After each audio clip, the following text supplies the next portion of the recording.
verificăm dacă nu cumva are fisuri în urma încălzirilor repetate cam din Maroc spre România. Evident, nu am știut la momentul respectiv care e problema și a trebuit să ne întoarcem, dar garniturile nu sunt atât de greu de schimbat și nici foarte scumpe.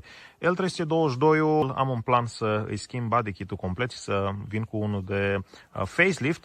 Totuși, o să vedem ce o să urmeze și cum o să urmeze. Până atunci l-am luat cu scopul de a avea o mașină mai puternică și mai stabilă în a trage trailerul pentru alte proiecte, probabil un pic mai grele. Până săptămâna viitoare nu știu exact ce o să urmeze, dar vă mulțumesc